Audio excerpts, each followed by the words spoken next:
Shalom, shalom, shalom.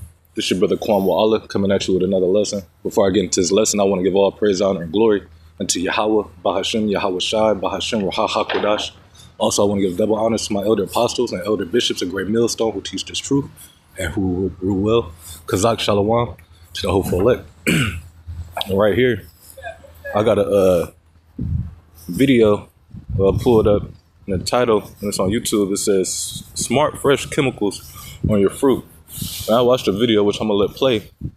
Esau's spraying and submerging, your fruits. All right, who knows what's else? All right, just to cause your fruits to have more shelf life. All right, and I remember, I really didn't pay attention to it. A couple years ago, I noticed I had some, I believe it was some bell peppers. And it was in the refrigerator. I'm looking, and I'm like, dang, these things ain't like getting prunish. They're not, losing color. I'm like, man, what's up with these things? And then when I cracked it, it was still kind of, it had that crack to it. Like, it was like, it was fresh like way. I'm like, it shouldn't be like this. Then I thought, I'm like, I'm not eating this, but here's the result of why my peppers was looking like that, because of what they're doing to the food, man. All right. And this is another reason why we got to get out of here, because shouldn't no food be a year old, man? No, especially no fruit. All right, that ain't even connected to its source, its tree or whatever, its roots. All right, but I'm gonna let this play and then grab some scriptures. What they eat from the supermarket has been treated with a product called Smart Fresh. Now, before I get into what Smart Fresh is, I want you to see it in action. First, they place the fruit in a hermetically sealed chamber. Then they drop the Zyklon B, Smart Fresh, into some water to form a gas, and then they lock up the gas chamber nice and tight. They leave the fruit there for about 24 hours so that it can soak up all the gas, and voila, your fruit has been contaminated. Smart Fresh. Now, let's look at an apple that's been treated with Smart Fresh and compare it to an apple that hasn't been treated with Smart Fresh. This time-lapse video shows the changes over 3 months.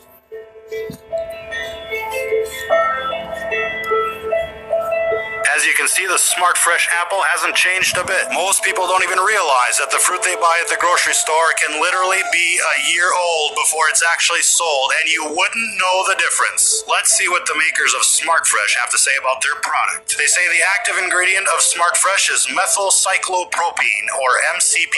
They describe it as a simple hydrocarbon molecule. Well, that sounds perfectly innocent, doesn't it? A simple hydrocarbon. What could be wrong with that? Well, examples of simple hydrocarbons are as follows: butane, propane, and even hexane. It turns out they're gassing the fruit with petroleum-based products, ladies and gentlemen. Now, they just call it a simple hydrocarbon so that nobody worries about it.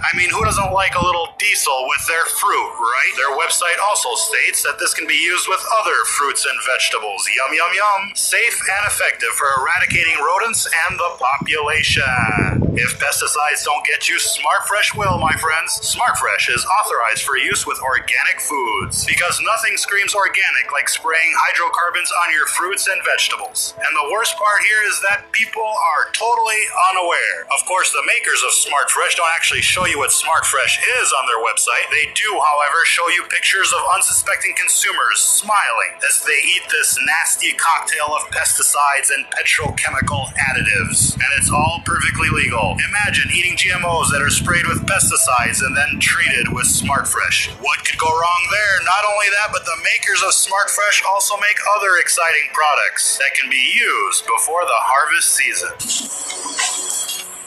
Right, so just picture, you got some organic items, and they've been sprayed and submerged with these chemicals to where now their shelf life is a year old, and they still telling you it's GMO, but at the end of the day, it's bioengineered. That's what they call it now. But yeah, man, this is what's going on, with your food in the grocery stores, and a lot of people ain't aware. So, if you can, grow your own food, or pick the best of the worst, man. I'm gonna grab some scriptures.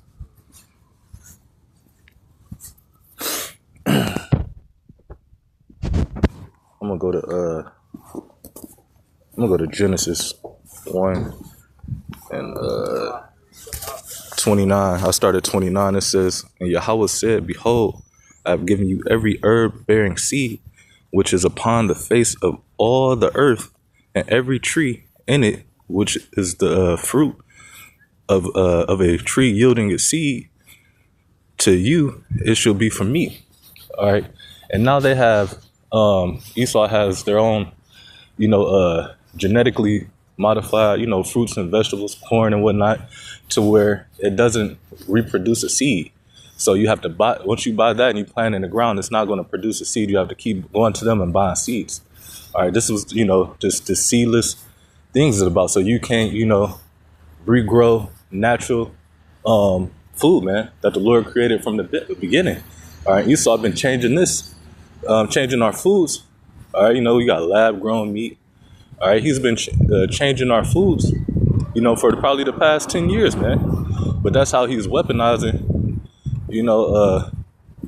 food as he mixing it as warfare, man. All right, he's using it to bring our bodies to a weaker state.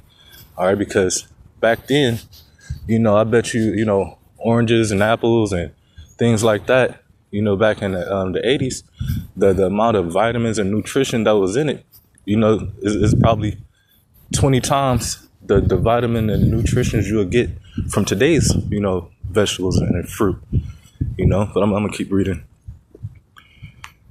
It's verse 30. It says, and to every beast of the earth, and to every fowl of the air, and to everything that creepeth upon the earth, wherein there is life, I have given every green herb for meat. So the Lord set everything perfectly in a balance for us and for all creatures. But what Esau do? Come and fuck shit up, man. All right, turning everything upside down. All right. Verse 31, it says, and Yahweh saw everything that he had made, and behold, it was very good. So yeah, man, the Lord said it was very good, meaning everything was completely in a balance on how he, created life. It's a circle of life, but it's never ending. All right, the earth abideth forever. All right, there's what the scriptures say.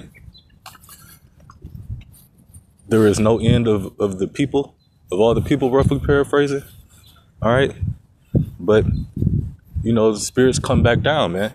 And with, I don't want to change this, the subject, but even with animals, the scriptures say they spirits don't go upward. They stay down here.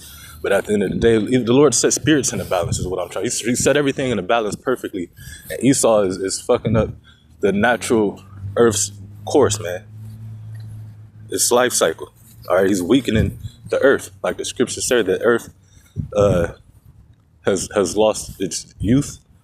All right, and its beauty, how much it used to yield, how much it produced. All right, because even with you got land Sabbaths, man. You're supposed to keep. All right, and Esau is defiling the earth by not keeping that, man. It's a lot of things he's doing, and we all know that. All right. I'm going to go to Proverbs 11:1. It says a false balance. And Esau is that false balance, all right, which brings what?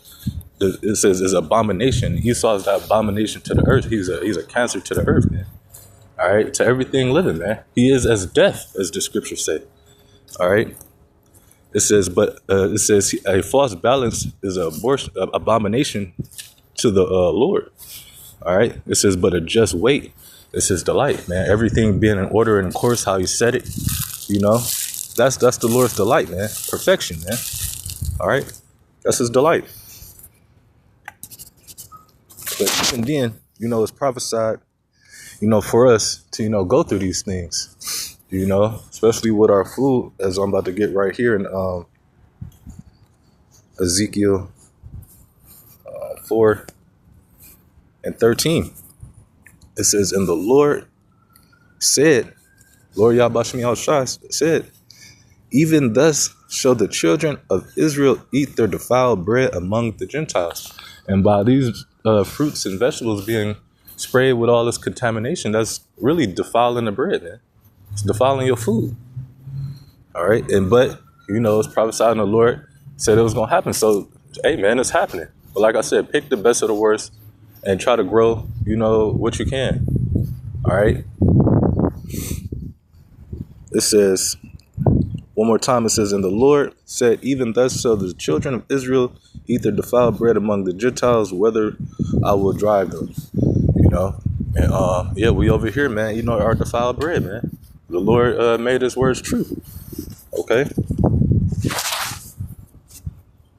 I'm going to go to Sirach, chapter 30.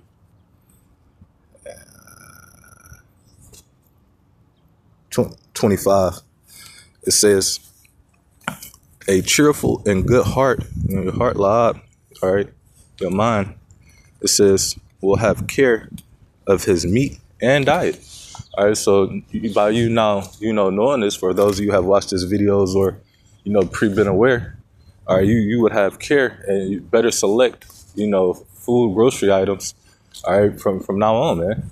Because this is the temple, our bodies is the temple of the Lord, man. This is our vessels where we have to move through Babylon with. So you want to be at a good estate, even though the scriptures say a man at his best estate is vanity, but you still want to be, in good shape because of the times we're coming in, man. You don't want to be a slouch, all right, sluggish, weak-minded, because the food affect your mind and your physical, man.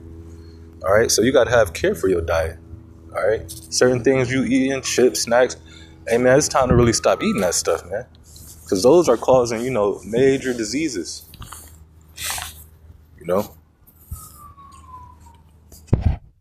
gonna go to Isaiah 51.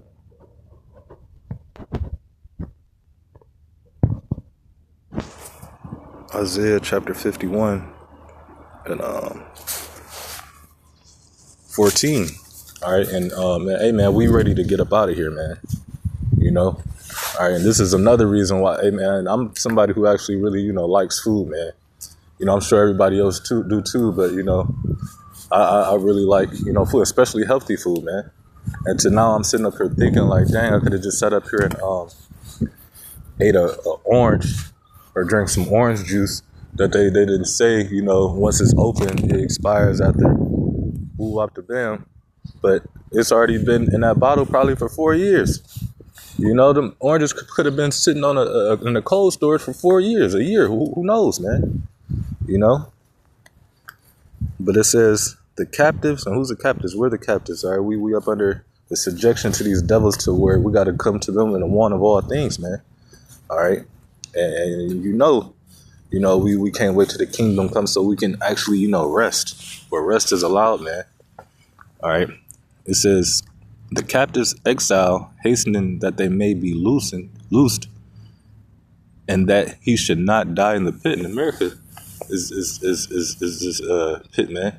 Don't nobody want to die over here, especially no illness, from eating food. It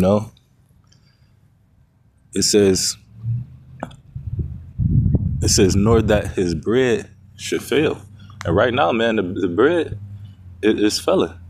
All right, but we spiritually got bread that gives us life to keep going, man. All right, the Lord gives us the spirit to keep going, man. All right, the scripture says the spirit will sustain a man through all his infirmities. All right, so no matter what this devil throw at us, man, the Lord is gonna sustain us, man. All right. But with that, Lord willing, this lesson was edifying to the Lord's elect. Until next time, shalom.